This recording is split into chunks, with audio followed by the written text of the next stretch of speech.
Hi നമസ്കാരം, ഷെബീസ് കിച്ചണിലേക്ക് സ്വാഗതം. ഇന്ന് ഞാനിവിടെ ചെയ്യാൻ പോകുന്നത് ഒരു ഐസ്ക്രീമാണ്. എല്ലാവരും പേര് കേട്ടിട്ടുണ്ടാവും, കസാട്ട.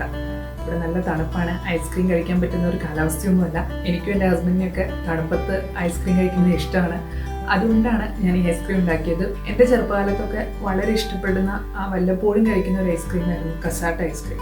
അതുകൊണ്ടാണോ എന്നറിയില്ല, ഇപ്പോഴും വല്ലപ്പോഴും കടയിലൊക്കെ കാണുമ്പോൾ ഭയങ്കര ഒരു നൊസ്റ്റാൾജിക് ഫീലിംഗ് ആണ് അത് മേടിച്ച് കഴിക്കാൻ തോന്നുന്നത്. നമുക്കിപ്പോൾ എല്ലാ വെറൈറ്റി ഐസ്ക്രീമുകളും മാർക്കറ്റിൽ ലഭ്യമാണ്. പക്ഷെ ഇതൊക്കെ കഴിച്ചാലും ആ 4 ലെയറായിട്ടുള്ള ഐസ്ക്രീം അത് എന്താ പറയുക, അതിൻ്റെ ഓരോ ഫ്ലേവറായിട്ട് നമ്മൾ പല തവണയും കഴിച്ചിട്ടുണ്ട്, നമുക്കറിയാം. എങ്കിലും ആ കസാട്ട 4 ഫ്ലേവർ 4 ലെയറായിട്ട് ഇരുന്ന് ബോക്സിൽ വരുന്നത് കാണുമ്പോൾ എന്തായാലും മേടിച്ച് കഴിക്കാൻ തോന്നും.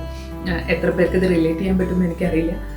എൻ്റെ ചെറുപ്പകാലം, എൻ്റെ ചൈൽഡ്ഹുഡ് മെമ്മറീസാണ് ഞാൻ പറയുന്നത്. നമ്മുടെയൊക്കെ വീട്ടിൽ വല്ലപ്പോഴും മേടിക്കുന്ന അല്ലെങ്കിൽ ഫംഗ്ഷൻസിനൊക്കെ പോകുമ്പോൾ കിട്ടുന്ന ഒരു ഐസ്ക്രീം ആയിരുന്നു കസാട്ട. അതുകൊണ്ട് തന്നെ എനിക്കത് ഭയങ്കര ഫേവറേറ്റ് ആണ്. അതുകൊണ്ടാണ് ഞാൻ ഇന്ന് കസാട്ട ഉണ്ടാക്കാമെന്ന് വിചാരിച്ചത്. എല്ലാവർക്കും അറിയുന്നുണ്ടാവും, 4 ലെയേഴ്സിലാണ് നമ്മൾ കസാട്ട ഐസ്ക്രീം കഴിച്ചിരിക്കുന്നത്. പിസ്താഷ്യോ, സ്ട്രോബെറി, ചോക്ലേറ്റ്, പിന്നെ അതുപോലെ തന്നെ വെനില. 4 ലെയറായിട്ട് ഒരു ഹാഫ് സർക്കിളായിട്ടാണ് നമുക്ക് എപ്പോഴും കസാട്ട കിട്ടാറ്. അപ്പോൾ ഞാൻ അതുപോലെ ആക്കാൻ ശ്രമിച്ചിട്ടുണ്ട്. എത്രത്തോളം സക്സസ് ആയെന്ന് നിങ്ങൾ വീഡിയോ കണ്ടു കഴിഞ്ഞിട്ട് നോക്കാം. അറ്റ്ലീസ്റ്റ് ഫ്ലേവേഴ്സൊക്കെ അതുപോലെ തന്നെ വരുത്താൻ ശ്രമിച്ചിട്ടുണ്ട്. അപ്പോൾ നമുക്ക് നോക്കാം എങ്ങനെയാണ് ഈ കസാട്ട റെഡിയാക്കുന്നത്. ഇത്രയാണ് കസാട്ട ഐസ്ക്രീമിന് വേണ്ടിയിട്ടുള്ള ഇൻഗ്രീഡിയൻസ്. ഇതിൽ ബേസ് ആയിട്ട് നമ്മൾ എടുക്കുന്നത് ഡബിൾ ക്രീം അല്ലെങ്കിൽ തിക്കൻ ക്രീമാണ്, പിന്നെ കണ്ടൻസ്ഡ് മിൽക്ക് അല്ലെങ്കിൽ മിൽക്ക് മെയ്ഡ്. പിന്നെ ഇതിന്റെ ഫ്ലേവേഴ്സിന് വേണ്ടിയിട്ട് പിസ്ത ഫ്ലേവറിന് വേണ്ടിയിട്ട് പിസ്താഷ്യോ എടുത്തിട്ടുണ്ട്. പിന്നെ സ്ട്രോബെറി ഫ്ലേവറിന് വേണ്ടിയിട്ട് സ്ട്രോബെറീസ് ചേർക്കുന്നുണ്ട്. പിന്നെ ചോക്ലേറ്റ് ഫ്ലേവറിന് വേണ്ടിയിട്ട് ഞാൻ കുറച്ച് ഡാർക്ക് ചോക്ലേറ്റും കുറച്ച് മിൽക്ക് ചോക്ലേറ്റും എടുത്തിട്ടുണ്ട്. വെനില ഫ്ലേവറിന് വേണ്ടിയിട്ട് വെനില എസൻസ് ചേർക്കുന്നുണ്ട്. പിന്നെ പിസ്താഷ്യോ ഐസ്ക്രീമിലെ ഒരു ഫ്ലേവറിങ്ങിന് വേണ്ടിയിട്ട് നമ്മൾ ഏലക്ക കൂടെ ചേർക്കുന്നുണ്ട്. അപ്പോൾ നമുക്ക് നോക്കാം എങ്ങനെയാണ് ഈ കസാട്ട ഐസ്ക്രീം തയ്യാറാക്കുന്നത്. ആദ്യം തന്നെ നമുക്ക് സ്ട്രോബെറി ഫ്ലേവറിന് വേണ്ടിയിട്ടുള്ള സ്ട്രോബെറി ഒന്ന് കുക്ക് ചെയ്തെടുക്കാം. ഞാനിവിടെ 1 കപ്പ് സ്ട്രോബെറി പീസസ് ആണ് എടുത്തിരിക്കുന്നത്. അതിലേക്ക് ഒരു 2 ടേബിൾ സ്പൂൺ വെള്ളം ഒഴിച്ചിട്ടുണ്ട്. ഒരു 2 ടീസ്പൂൺ പഞ്ചസാര. ഈ പഞ്ചസാര ഇടുന്നത് അങ്ങനെ മധുരം കിട്ടാനൊന്നുമല്ല, ജസ്റ്റ് പ്യൂരി ആക്കുമ്പോൾ ഫ്ലേവറിങ് വരാൻ വേണ്ടിയിട്ടാണ്. ഇതിപ്പോൾ നന്നായി തിളച്ച് വന്നിട്ടുണ്ട്. നമുക്കിത് ലോ ഫ്ലെയിമിലിട്ടിട്ട് അടച്ചു വെച്ച് കുറച്ച് നേരം കുക്ക് ചെയ്യാം.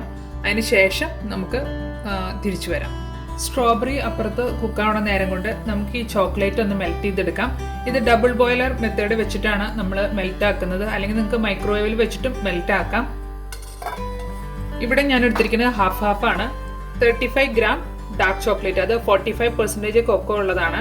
പിന്നെ അതുപോലെ തന്നെ 35 ഗ്രാം മിൽക്ക് ചോക്ലേറ്റ്, അതായത് അതിനകത്ത് 20% ആണ് കൊക്കോ. നിങ്ങൾക്ക് വേണമെങ്കിൽ മുഴുവനായിട്ടും ഡാർക്ക് ചോക്ലേറ്റ് എടുക്കാം. അതെങ്ങനെയാണ് നിങ്ങൾക്ക് ചോക്ലേറ്റിന്റെ ഫ്ലേവർ വരണമെങ്കിൽ അതിനനുസരിച്ച് ഡാർക്ക് ചോക്ലേറ്റോ അല്ലെങ്കിൽ മിൽക്ക് ചോക്ലേറ്റോ മാത്രം ചേർക്കാം.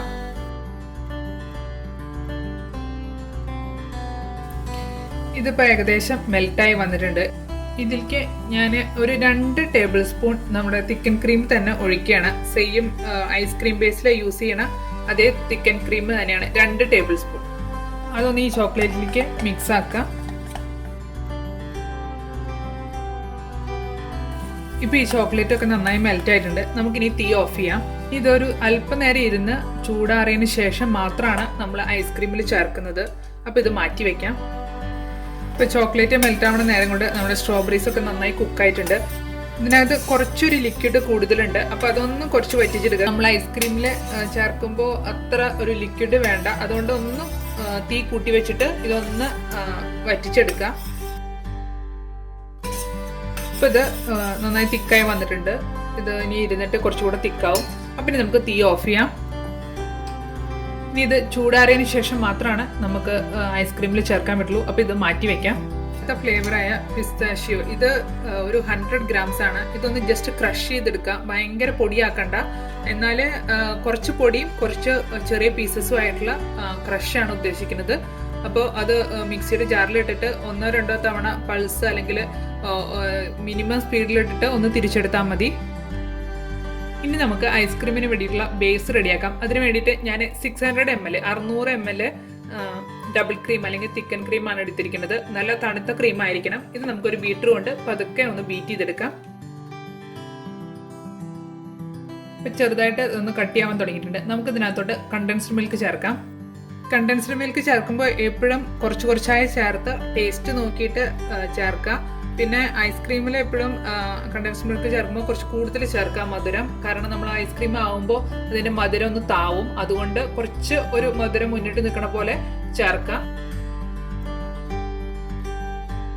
ഇപ്പം ഇതിൻ്റെ ഐസ്ക്രീം ബേസ് റെഡി ആയിട്ടുണ്ട്. ഇനി നമുക്ക് ഇത് വേറെ ഡിഷുകളിലേക്ക് മാറ്റിയിട്ട് ഓരോ ഫ്ലേവറും അതിൽ ആഡ് ചെയ്യാം. ഞാൻ ഇതുപോലെ 3 ബൗളിലേക്ക് കുറേശ്ശെയായിട്ട് ഇതിൽ ഐസ്ക്രീം ബേസ് എടുത്ത് മാറ്റുകയാണ്. ഞാൻ ഇതുപോലെ 3 ബൗളിലേക്ക് വേറെ മാറ്റിയിട്ടുണ്ട്. അപ്പോൾ ഇതിൽ നമുക്ക് വാനില എസൻസ് ചേർക്കാം. 1 ടീസ്പൂൺ വാനില എസൻസ് ആണ് ചേർക്കുന്നത്. ഇതൊന്ന് മിക്സ് ചെയ്യാം. വാനില മിക്സ് ചെയ്ത് മാറ്റി വെച്ചു. ഇനി നമുക്ക് പിസ്താഷ്യോ ഫ്ലേവർ റെഡിയാക്കാം. അതിന് വേണ്ടിയിട്ട് നമ്മൾ നേരത്തെ പൊടിച്ചു വെച്ച പിസ്താഷ്യോ ഒരു 100 ഗ്രാം ഉണ്ട്. ഇതിനകത്തോട്ട് ഇട്ട് കൊടുക്കാം. ഇത് ഞാൻ ഒരു ഏലക്കൻ്റെ കുരു മാത്രം എടുത്ത് അതിൻ്റെ കൂടെ 5-6 പിസ്താഷ്യോ ഇട്ട് മിക്സിയിലെ ജാറിലിട്ട് നന്നായി പൊടിച്ചെടുത്തതാണ്. ഇനി ഏലക്കയുടെ ഫ്ലേവർ ഇഷ്ടമില്ലാത്തവർക്ക് വേണമെങ്കിൽ ഇത് അവോയ്ഡ് ചെയ്യാം. പിസ്താഷ്യോൻ്റെ ഒരു ഫ്ലേവർ കിട്ടാൻ വേണ്ടിയിട്ടാണ് നമ്മൾ ഏലക്ക കൂടെ ആഡ് ചെയ്യുന്നത്. ഇതൊന്ന് മിക്സ് ചെയ്ത് കൊടുക്കാം. ഇതിലിപ്പോൾ അത്യാവശ്യം കളർ വന്നിട്ടുണ്ട് പിസ്താഷ്യോ ചേർത്തപ്പോൾ തന്നെ. പക്ഷെ എന്നാലും ആ ഒരു പച്ച കളർ കിട്ടില്ല. നമ്മൾ കസാട്ട ഉണ്ടാക്കുമ്പോൾ നല്ലൊരു പച്ച കളർ കിട്ടാൻ വേണ്ടിയിട്ട് നമുക്ക് ഒരല്പം ഫുഡ് കളർ ചേർത്ത് കൊടുക്കാം. ഇത് ഓപ്ഷണലാണ്, വേണമെങ്കിൽ മാത്രം ചേർത്താൽ മതി. ഈ കളർ ഇതിനകത്തോട്ട് മിക്സ് ചെയ്ത് ചേർക്കാം. ഇപ്പോൾ പിസ്താഷ്യോ ഐസ്ക്രീം റെഡി ആയിട്ടുണ്ട്. നമുക്കിനി ഇത് ബൗളിലോട്ട് മാറ്റി വെക്കാം. ചോക്ലേറ്റ് മെൽറ്റ് ഇതൊക്കെ കുറച്ച് ചൂടാറിയിട്ടുണ്ട്. നമുക്ക് ഇതിനകത്തോട്ട് നമ്മുടെ ഐസ്ക്രീം ബേസ് ചേർക്കാം. ഇത് നന്നായി മിക്സ് ചെയ്ത് ചേർക്കാം.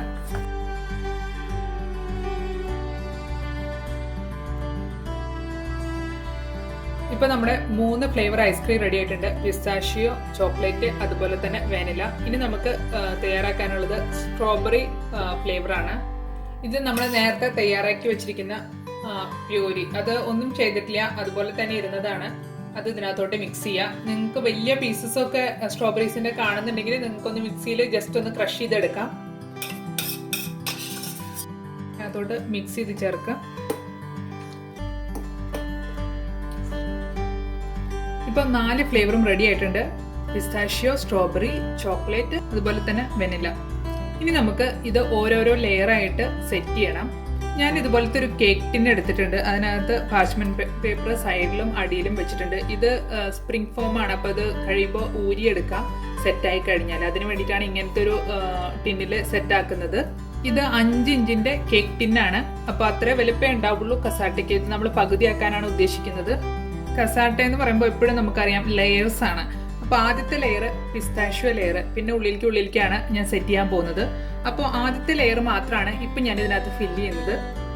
ഇതുപോലത്തെ ഒരു ടിന്ന്, റൗണ്ട് ആയിട്ടുള്ള ഒരു ടിന്ന് എടുത്തിട്ട് അലുമിനിയം ഫോയിലും അതിനും പുറത്ത് ചുറ്റി, അതുപോലെ തന്നെ മുകളിൽ വീണ്ടും ഒരു ക്ലിങ് ഫിലിം കൂടെ ചുറ്റിയിട്ട് ഇതിൻ്റെ ഉള്ളിൽ ഇറക്കി വെക്കാൻ പോവാണ്. അതിന് ശേഷമാണ് ഞാനിതിൽ ഫില്ല് ചെയ്യുന്നത്. അപ്പോൾ നടുക്കത്തെ ഭാഗം അതുപോലെ തന്നെ ഇരിക്കും. ഇനി നമുക്ക് പിസ്താഷ്യോ ഫ്ലേവർ ഇതിൻ്റെ ചുറ്റുമായിട്ട് ഇട്ട് കൊടുക്കാം. ഈ ടിന്ന് ഇറക്കി വയ്ക്കുമ്പോൾ മിഡിലിൽ തന്നെ കറക്റ്റായിട്ട് ഇറക്കി വയ്ക്കാൻ ശ്രമിക്കുക. എന്നാലേ നമ്മുടെ അതിൻ്റെ ഷേപ്പ് കിട്ടുള്ളൂ.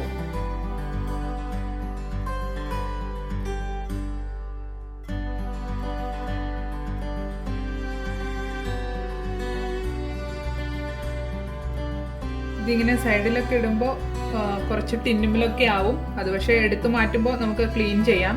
ഇപ്പം ഇതിൻ്റെ ഒരു ലെയർ ഫില്ലാക്കിയിട്ടുണ്ട്. ഇപ്പം ഇതുപോലെ ഇരിക്കും. ഇപ്പം ഇത് എടുത്ത് മാറ്റാൻ ശ്രമിക്കരുത്. ഇത് നേരെ ഫ്രീസറിൽ വെക്കാം. 1 മണിക്കൂർ മിനിമം ഫ്രീസറിൽ വെക്കണം. അതിനുശേഷം നമുക്ക് ഈ ടിൻ എടുത്ത് മാറ്റാം. അപ്പോഴേ നമുക്ക് അടുത്ത ലെയേഴ്സ് ഫില്ല് ചെയ്യാൻ പറ്റുള്ളൂ. അപ്പോൾ നിങ്ങൾ അടുത്ത ഫ്ലേവർ ഐസ്ക്രീംസ് ഒക്കെ ഫ്രിഡ്ജിൽ വയ്ക്കും. കാരണം അത് അലുത്ത് പോകാൻ പാടില്ല. പുറത്തിരുന്നാലേ അത് ഇങ്ങനെ ലിക്വിഡ് ഫോം ആവാൻ തുടങ്ങും. അപ്പോൾ അതുകൊണ്ട് ഫ്രിഡ്ജിൽ എടുത്ത് വയ്ക്കാം. അതിനുശേഷം നമ്മൾ ഈ ടിൻ എടുത്ത് മാറ്റുമ്പോൾ നമുക്ക് അടുത്ത ലെയേഴ്സ് ഫില്ല് ചെയ്യാം. സെറ്റാൻ വെച്ചിട്ട് 1 മണിക്കൂർ ഏകദേശമായി. ഇനി നമുക്ക് ഈ ടിന്ന് പതുക്കെ ഇതൊന്ന് ഇളക്കി മാറ്റി നോക്കാം.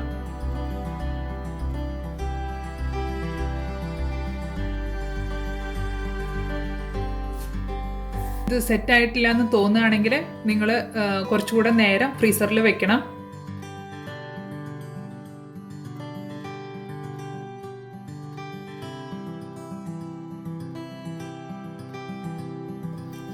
ഇപ്പോൾ നമ്മൾ സ്ട്രോബെറി ഐസ്ക്രീം ഫില്ലാക്കിയിട്ടുണ്ട്. ഇനി ഇതുപോലെ തന്നെ വീണ്ടും ഫ്രീസറിൽ വയ്ക്കാം.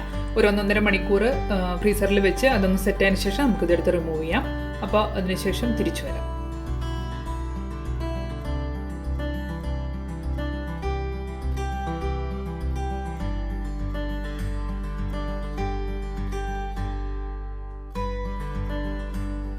ഇപ്പോൾ ഇതിൻ്റെ ഉള്ളിലെ ചോക്ലേറ്റ് ലെയർ കൂടെ ആക്കിയിട്ടുണ്ട്. ഇനി നമുക്കിത് ഫ്രിഡ്ജിലേക്ക് എടുത്ത് വയ്ക്കാം. അടുത്ത 1 മണിക്കൂർ കഴിഞ്ഞിട്ട് നമുക്കിത് എടുത്ത് മാറ്റാം. ഇതിനകത്ത് 3 ലെയർ സെറ്റ് ആയിട്ടുണ്ട്. ഇനി നമുക്ക് അവസാനത്തെ ലെയർ വെനില ഐസ്ക്രീം കൂടെ ഇതിൻ്റെ ഉള്ളിൽ വയ്ക്കാം.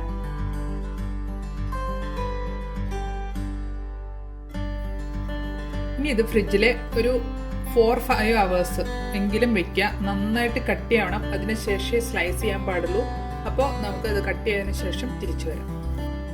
ഇപ്പോൾ ഇതാ എടുത്തു വെച്ചത് നന്നായിട്ട് കട്ടിയായിട്ടുണ്ട്. ഞാനിത് ഓവർനൈറ്റ് വെച്ചതാണ്. ഇനി നമുക്കിത് ഓപ്പൺ ചെയ്യാം.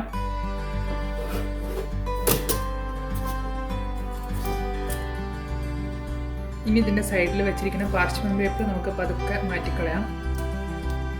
സൈഡിലെ പാർച്ച്മെന്റ് പേപ്പർ മാറ്റിക്കളഞ്ഞു. ഇനി നമുക്ക് അടിയിൽ നിന്ന് ഈ കേക്ക് ടിന്നിൻ്റെ അടിഭാഗം എടുത്ത് മാറ്റാം.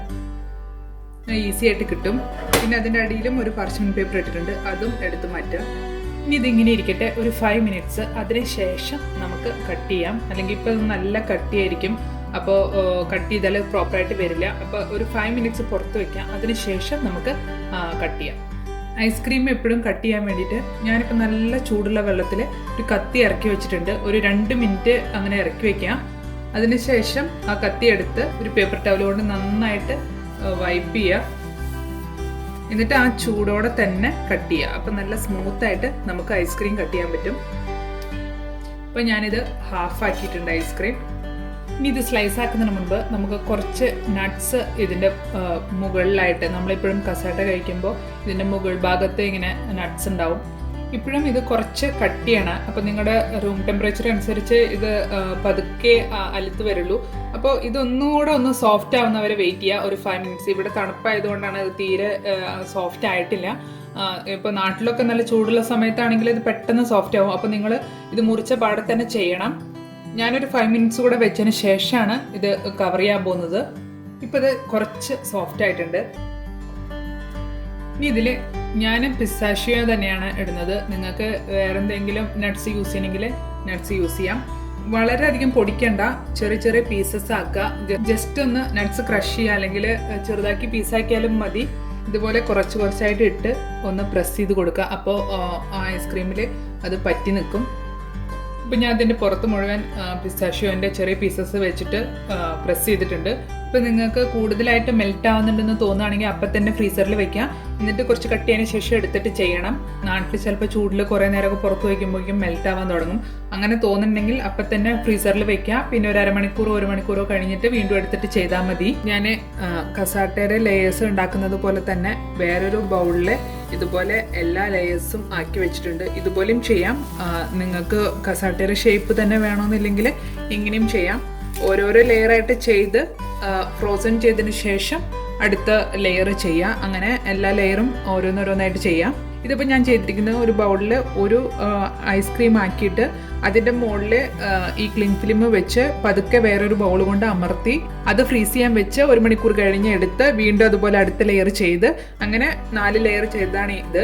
ഒരു റെക്റ്റാങ്കുലറോ അല്ലെങ്കിൽ സ്ക്വയറോ ആയിട്ടുള്ള ഇതിലാണെങ്കിൽ നിങ്ങൾക്ക് ഓരോരോ ലെയർ ആയിട്ട് ചെയ്ത് അങ്ങനെയും കട്ട് ചെയ്തെടുക്കാം. അതൊക്കെ കസാട്ടയുടെ ഒരു ഷേപ്പ് കിട്ടില്ല എന്നേ ഉള്ളൂ. ബാക്കി ടേസ്റ്റും കാര്യങ്ങളൊക്കെ ഉണ്ടാവും.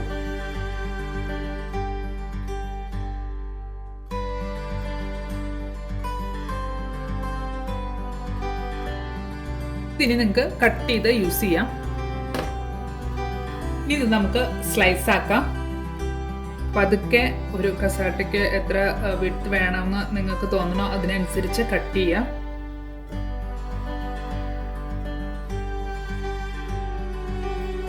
ഇപ്പൊ ഇതാ കസാട്ട സ്ലൈസ് റെഡി ആയിട്ടുണ്ട്. നിങ്ങൾക്ക് കാണാനുണ്ടാവും 4 ലെയേഴ്സും അതുപോലെ തന്നെ നട്ട്സും വെച്ച് ഡെക്കറേറ്റ് ചെയ്തത്. അപ്പോൾ എല്ലാവരും ട്രൈ ചെയ്ത് നോക്കണം. ഇത് എളുപ്പമാണ്. 4 ഫ്ലേവേഴ്സും നല്ല ടേസ്റ്റി ആയിട്ടുള്ള ഫ്ലേവേഴ്സാണ്. അപ്പോൾ എല്ലാവർക്കും ഇഷ്ടപ്പെടും. ഈ റെസിപ്പി ഇഷ്ടപ്പെട്ടാൽ ഷെയർ ചെയ്യണം. ഇതുവരെ Shebi's kitchen subscribe ചെയ്തിട്ടില്ലാത്തവരെ please subscribe. ഇനി അടുത്തൊരു റെസിപ്പി ആയിട്ട് കാണുന്നത് വരെ ബൈ. Thanks for watching.